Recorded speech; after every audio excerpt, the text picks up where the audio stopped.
प्रिय विद्यार्थियों, आज चपन साहियों के अंतर्गत 25 बुक सेल्स बुक दोनों पढ़ रहे हैं। साथ में एक नई साहिब बही जॉर्डन प्रॉपर उसका परिचय कराएंगे। इसमें आपकी दो बहियों की साहिबियाँ कैसे बनती हैं और लेज़र में उसकी खतौनी कैसी होती है, इसके बारे में समझेंगे। पहली बात समझिए आप 25 बुक क्या है, इसमें किस प्रकार के लेन देन दर्ज किए जाते हैं। नंबर एक, 25 बुक के अंदर केवल उधार खरीदे गए माल गुड्स के लेन देन दर्ज किए जाते हैं। केवल माल जो उधार परचेज है उसका लिखा होगा और इसके अंतर्गत जो माल रोकड़ परचेज करते हैं, रोकड़ खरीदते हैं, उसका लेखा कैश बुक में होगा। इसी प्रकार से माल को कोई संपत्ति परचेज करते हैं या अन्य कोई स्टेशनरी आदि सामान्य खर्चे के रूप में परचेज करते हैं, उसका लेखा रोकड़ बही में किया जाएगा। कहने का अर्थ है उधार खरीदे गए माल के लेन देनों को दर्ज किया जाएगा 25 बुक के अंतर्गत। नंबर 2 है सेल्स बुक। सेल्स बुक के अंतर्गत उधार बेचे गए माल के लेन देन दर्ज किए जाते हैं। इसके अलावा अन्य किसी प्रकार के लेन देन सेल्स बुक में नहीं आते हैं। तो फर्स्ट अपन लेते हैं 25 बुक के बारे में। 7 बुक के अंदर 25 बुक परचेज बुक क्रय बही उधार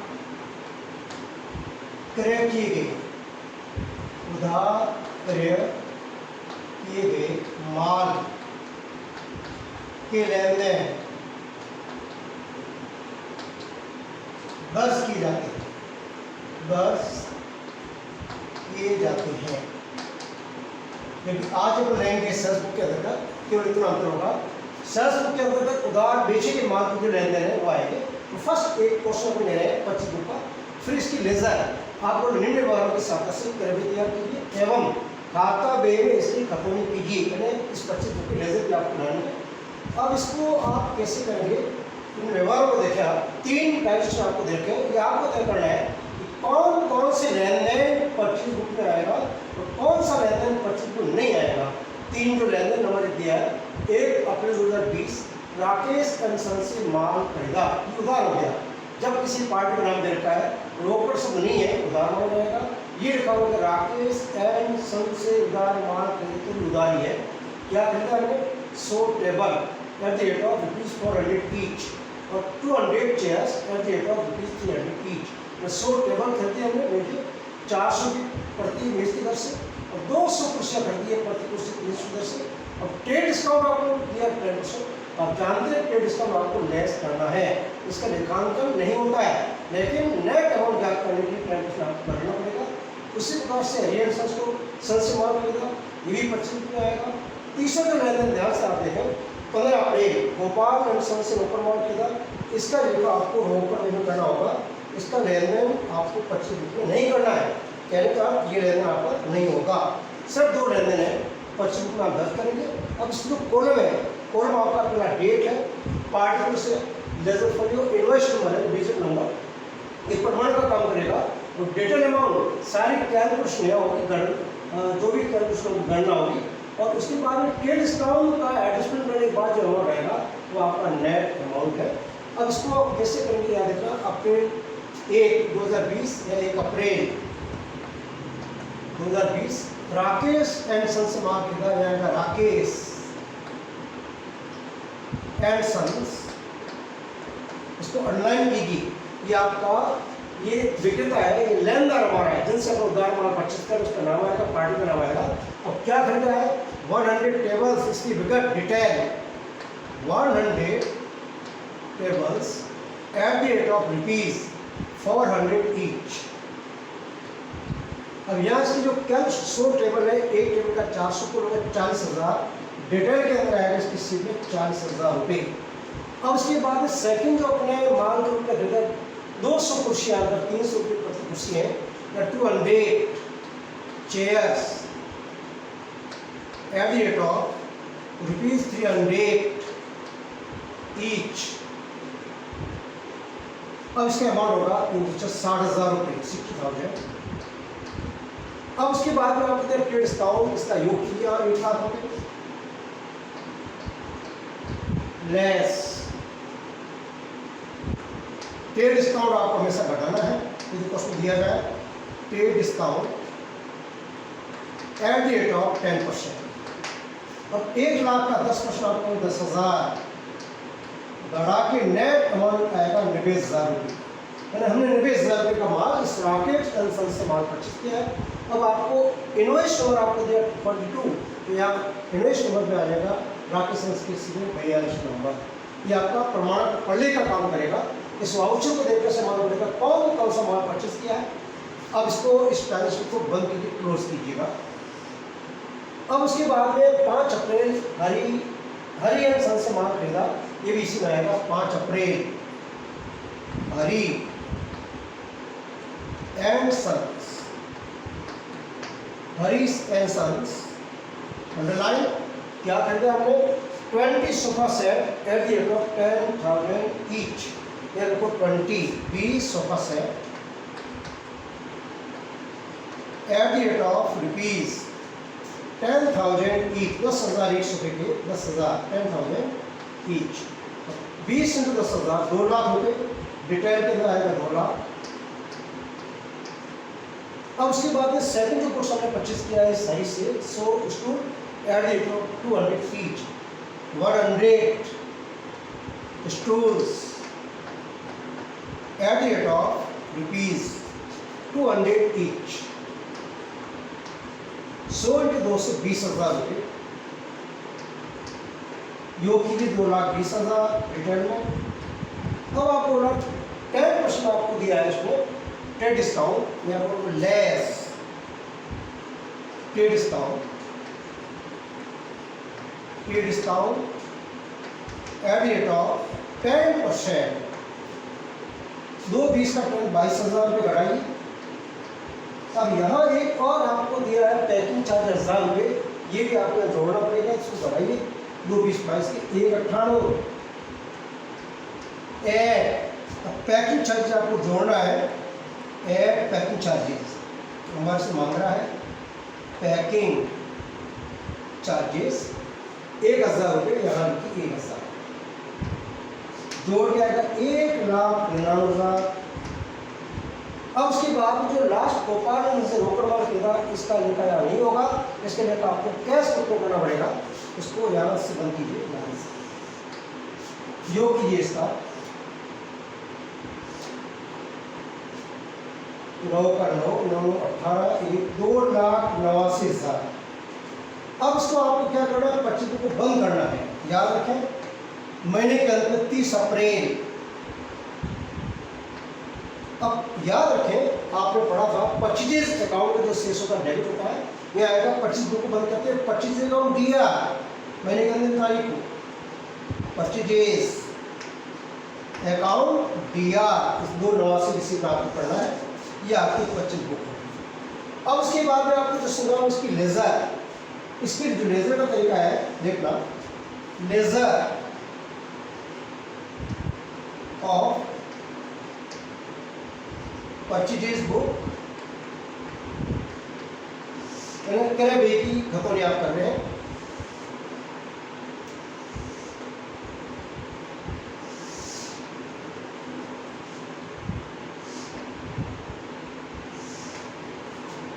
डेट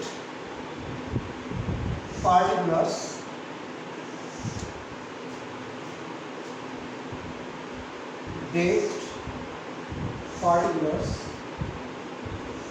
जर्नल खोलिए, अमाउंट डेट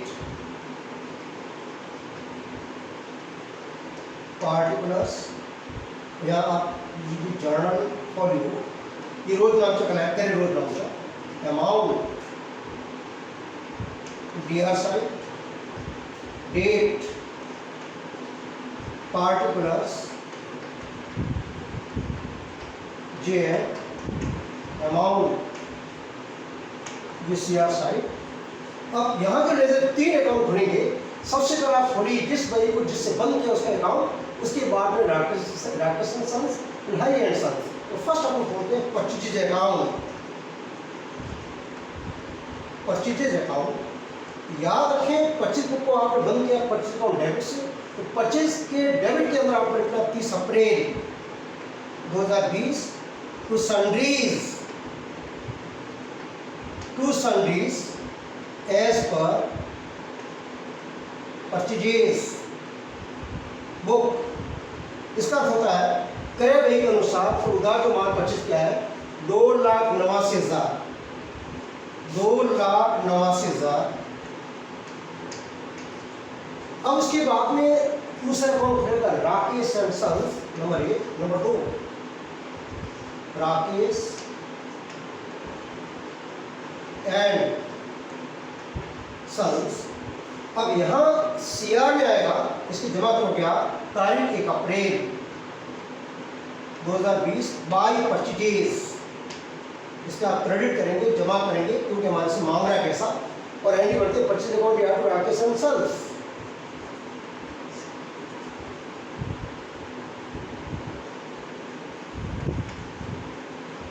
बाय परचेजेस, और राशि आएगी नेट अमाउंट की 90,000 रुपये, अमाउंट के अंदर 90,000। अब लास्ट तीसरा अकाउंट इसका खुलेगा Hari and sons, Hari and sons account. इसके सीआर में तारीख 5 अप्रैल बाय परचेजेस, जमा करेंगे इसके बाय परचेजेस राशि 1,99,000। इस तरीके से परचेज बुक की आपने इसकी लेजर बनाई है। फर्स्ट आपने पढ़ा purchase book, second laser of purchase book. याद रखें परचेज बुक अर्थात क्रय रोज नामचा क्रय बही, और ये बड़ा व्यापारी रखेगा हमेशा। एक जो छोटा व्यापारी होता है वो केवल जर्नल यानी रोज नामचा एक से काम चला सकता है, लेकिन जो बड़ा व्यापारी होता है वो व्यवहारों को विशिष्टीकरण के हिसाब से दर्ज करना चाहता है, उस समय उसको परचेज बुक के अंदर केवल उधार खरीदे के माल के लेन देनों को दर्ज करना पड़ेगा। और सेकंड इसके आपने बनाई लेजर।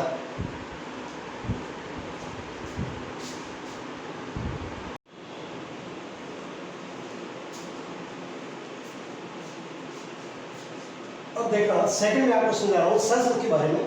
आपको ये समझाना चाहिए कि सेल्स बुक के अंदर उन लेन देनों को दर्ज करते हैं जिनके अंतर्गत उधार जो माल बेचा जाता है। अब इसके अंतर्गत आपको 3 टाइप्स में रखे हैं, इसका निकाल आप कैसे करेंगे इसके बारे में पहले आप कोड बनाइए। यहाँ लिखेंगे सेल्स बुक, सेल्स बुक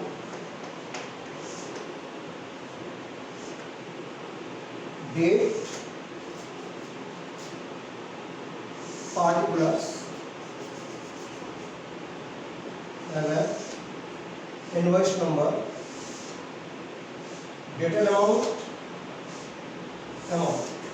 ये सब कॉलम आपके जो 25 बुक आपने बनाए थे वही कॉलम आपके सेम है। डेट, ये particulars and invoice number dated amount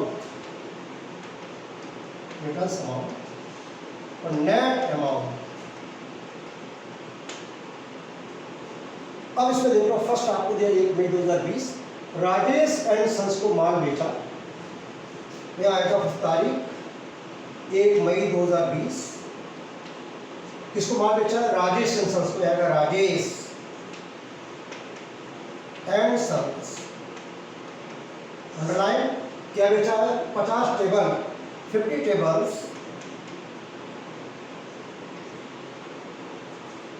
at the rate of ₹600 each. इसका गुणा की 30,000 रुपये डिटेल में आएगा। सेकंड इसको माल बेचा हमने 5 sofa set, 5 sofa set at the rate of ₹14,000 रुपये ईच। अब 70,000 रुपये ये सोफा का विक्रय मूल्य हुआ। अब इसका योग डिटरमाइन करें 1 लाख रुपए, 1 लाख। अब आपको ट्रेड डिस्काउंट दिया 10% लेस। ट्रेड डिस्काउंट हमेशा घटता है, बिक्री बढ़ाने के लिए जाता है। ट्रेड डिस्काउंट 10%, 1 लाख का 10% 10,000। अमाउंट आएगा नेट अमाउंट 90,000। नेट कहने का आशय है 90,000 का माल हमने राजेश सन्स को बेचा। ये ट्रांजेक्शन क्लोज हुआ, बंद कीजिए। 10 मई गोपाल को माल बेचा, ये भी आपका उधार बिक्री है। ये आएगा 10 मई गोपाल। अंडरलाइन क्या बेटा, tens of asset at the rate of rupees 13,000 each, 13,000 रुपये पर सोफा, गुणा कीजिए आप 1,30,000। उसके बाद बेचा है 100 stools, 100 stools eight the rate of rupees 300 each, 300 each, 30,000।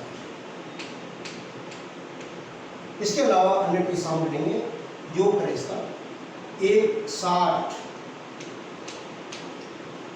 Less पे डिस्काउंट, पे डिस्काउंट 5%, 5% आप दे रहे हैं इसको, 160 का 100%, 8,000 रुपये, 8,000 अमाउंट रहेगा 1,52,000, 1,52,000, 1,52,000।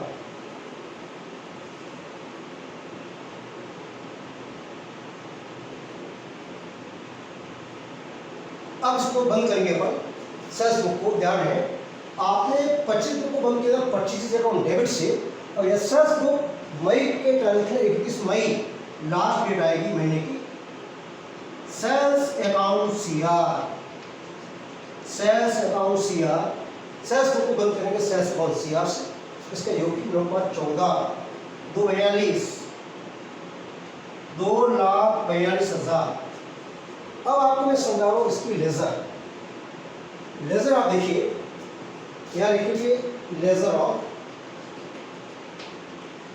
ऑफ सेल्स बुक, विक्रय बही की खत्म, विक्रय बही की खाता बिना खत्म, date particulars journal amount, date particulars date particulars JF amount भी दिया साइड है, डेट पार्टिकुलर्स जेएफ अमाउंट, ये सीएस। अब इसमें आपको सबसे पहले क्या करना है, जिस बैंक को आप जिससे बंद करते हैं साइड बैंक को, उसका पहले अकाउंट खोलिए। आपने सेल्स को बंद किया सेल्स अकाउंट सीआर से, तो पहले अकाउंट आप खोलिए सेल्स अकाउंट, सेल्स अकाउंट विक्रय खाता। और आप जानते हैं कि विक्रय खाते को सेल्स को बंद किया सेल्स अकाउंट सीआर से, इसकी सीआर में 1 मई 2020 by sundries as per sales book. इसका आशय होता है विक्रय बही के अनुसार कुल जो माल से उधार बेचा है 2,42,000, विक्रय बही का जो योग है वो इस खाते के सीआर में आएगा। अब इसके बाद में उन देनदारों के खाते खोलिए जिनको हमने उधार माल बेचा है। दो पार्टी हैं, एक आपका राजस्थान सन्स, या अकाउंट खोलिए Rajasthan sons, Rajesh and sons. Rajasthan के डेबिट के अंदर आएगा तारीख 1 मई to sales account, net amount आपका निवेश, यहाँ आएगा निवेश। उसके बाद अकाउंट खुलेगा नंबर 3 गोपाल, यहाँ लिखिए गोपाल अकाउंट, गोपाल से अकाउंट, गोपाल अकाउंट की डेबिट के अंदर 10 मई को उधार माल बेचा था, खत्म कीजिए 10 मई। To sales account 1,52,000, 1,52,000। अब आप कुछ बातें और समझें। अब इसकी जो आपको इसमें इनवॉइस नंबर आपको दे रखा, पहले का 13 नंबर है राजस्थान का, यानी को 13, और सेकंड आपका 18, भोपाल के 18। अब उसके बाद जो तीसरा ट्रांजेक्शन है 20 मई, मोहन एंड सन्स को रोकड़ माल बेचा, इसको हमने छोड़ दिया था। कारण जब भी कोई रोकड़ लेन देन करेंगे उसका लेखा कैश बुक में होता है, इस लेन देन को छोड़ दिया जाएगा। कैश बुक में इसका लेखा किया जाएगा। दो ट्रांजेक्शन है, ये आपकी सेल्स बुक है, पुनर्संज्ञा सेल्स बुक अर्थात ऐसा रोज नाम का जिसमें उधार बेचे गए माल के लेन देनों को दर्ज किया जाता है, और इसकी खत्म आपने की है। अब आपको अगली जो वही मैं समझा रहा हूँ इसकी थ्योरी न्यूमेरिकल कल आप नेक्स्ट वीडियो में लेंगे, वो आपका मुख्य जर्नल नंबर 3 आती है मुख्य जर्नल या प्रमुख रोजनामचा, जर्नल प्रॉपर बोलते हैं इसको, जर्नल प्रॉपर। ये क्या होता है सुनिए, जर्नल प्रॉपर एक ऐसी बही है जिसमें उन लेन देनों को दर्ज किया जाता है जिसमें अन्य किसी बही में जो लेन देन दर्ज नहीं होते हैं वे सारे लेन देन आएंगे मुख्य जर्नल में। कुछ आपको समझा रहा हूँ इसमें। नंबर 1 प्रारंभिक प्रविष्टियाँ, प्रारंभिक प्रविष्टि, प्रारंभिक प्रविष्टि एक प्रविष्टि होती है। अब इसके डिटेल में आपको अगले वीडियो में समझाऊंगा, पुनः समझ लेना, आपको मैं समझ देता हूँ। प्रारंभिक प्रविष्टि बोलते हैं ओपनिंग एंट्री, ओपनिंग एंट्री। इसमें क्या होता है, बैलेंस शीट जो होगी उसकी एसेट्स और लायबिलिटीज को अगले वर्ष में ट्रांसफर करने की जो प्रविष्टि की जाती है इसको ओपनिंग एंट्री कहते हैं। उसमें एसेट्स को डीआर किया जाएगा, दायित्व पूंजी को सीआर किया जाएगा। डिटेल में आपको समझाऊंगा जब इसका क्वेश्चन बनेगा। उसके बाद में अंतिम प्रविष्टियाँ, ये ओपनिंग एंट्री की होती है, प्रारंभिक प्रविष्टि है। अंतिम प्रविष्टियाँ, अंतिम प्रविष्टियाँ बहुवचन है। क्लोजिंग एंट्रीज, क्लोजिंग एंट्रीज ये आपके फंड लेवल वाला जो चक्र आएगा उसमें आपको समझाऊंगा। इसमें व्यापार और लाभान्वित खाते से संबंधित आय संबंधित जो खाते होते हैं उसको वर्ष के अंत में बंद करना पड़ता है, उसके लिए की जाती है अंतिम प्रविष्टियाँ। उसके बाद में अशुद्धि का सुधार, अशुद्धि सुधार की प्रविष्टियाँ, ये अलग से चक्र आएगा आपका, तलपट के अंदर आएगा। इसमें क्या होता है, जो प्रारंभिक लेखा पुस्तक होती है जैसे जर्नल है और उसके बाद में सागृह माना की है, उसमें जो त्रुटि हुई है उसका सुधार की जो प्रविष्टियाँ की जाएगी मुख्य जर्नल में, उसको कहते हैं रेक्टिफिकेशन ऑफ एरर्स, अशुद्धि सुधार की प्रविष्टियाँ। नंबर 4 हस्तांतरण प्रविष्टियाँ, हस्तांतरण प्रविष्टियाँ, उसको बोलते हैं ट्रांसफर एंट्रीज। जैसे ड्राइंग्स को आप ट्रांसफर करते हैं कैपिटल अकाउंट में, उसको बोलते हैं हस्तांतरण प्रविष्टियाँ या ट्रांसफर एंट्रीज, ट्रांसफर एंट्री, इसको भी आगे लेंगे अपन। नंबर 5 समायोजन प्रविष्टियाँ, समायोजन प्रविष्टियाँ, इसको बोलते हैं एडजस्टमेंट एंट्रीज, एडजस्टमेंट एंट्रीज। ये बहुत इंपॉर्टेंट एंट्रीज आपका अलग से चैप्टर आएगा। इसमें फाइनल वाले चैप्टर है उसमें आपको समझाएंगे। सही लाभ वाली, सही व्यापार की आर्थिक स्थिति ज्ञात करने के लिए एडजस्टमेंट एंट्रीज आपको करनी पड़ती है। और लास्ट नंबर 6 अन्य प्रविष्टियाँ, अन्य विविध प्रविष्टियाँ। अन्य प्रविष्टियों के अंदर इसके अंदर बिल ऑफ एक्सचेंज संबंधी बहुत सारी एंट्री होती है, जैसे लेनदार को बिलों को पहचान करना है, बिलों का डिस्ट्रीब्यूशन होना है, कई प्रकार के ऐसे लेन देन और जो इसमें नहीं आते हैं, जो 500 को छोड़कर वो इसमें आपके आएगा। कहने का मतलब मान उधार संपत्ति आपने परचेज किया है, उधार संपत्ति बेची है और मूल्यह्रास की प्रविष्टि आदि आदि ये सब अदर्स एंट्रीज के अंदर आएगी। तो ये मुख्य जर्नल में आने वाली प्रविष्टियाँ हैं। इसके लिए मैं अलग से आपको क्वेश्चन होगा, इसका विस्तार आपको समझाऊंगा। तो इसमें आपने तीसरे जो आपने साइकिल पढ़ी आज मुख्य जर्नल, इसकी प्रारंभिक परिचय मैंने करवाया करूँगा। और अब तक आपने कुल मिला के 2, इससे पहले आपने पढ़ी थी कैश बुक। कैश बुक के अंदर आपने 3 कैश बुक पढ़ी थी, सिंपल कैश बुक है, 2 कॉलम कैश बुक है और पेड कैश बुक है। उसके बाद में आज आपने पढ़ा परचेज बुक। परचेज बुक के अंतर्गत उधार खरीदे गए माल के लेन देन को दर्ज करेंगे। फिर पढ़ा आपने सेल्स बुक। सेल्स बुक के अंदर जो उधार माल आपने बेचा है उसका लेन देन जो होंगे दर्ज किया जाएगा। फिर आपने पढ़ी है जर्नल प्रॉपर, मुख्य जर्नल या मुख्य रोजनामचा। इस बही में वे लेन देन दर्ज किए जाएंगे जो अन्य किसी साख बही के अंदर दर्ज नहीं करते हैं। इस तरीके से आज आपने 2 साहित्य पूरी पढ़ी है और नंबर क्वेश्चन सही। और आप तीसरा जो हमने लिया है इसका प्रारंभिक परिचय आपको कराया है, उसको आप पढ़ के अच्छे से याद करें। फिर अगले वीडियो के अंदर है आपके जर्नल प्रॉपर है और जो रिटर्न बुक 2 रही आपकी परचेज रिटर्न बुक और सेल्स रिटर्न बुक वो आप एक साथ लेंगे। धन्यवाद।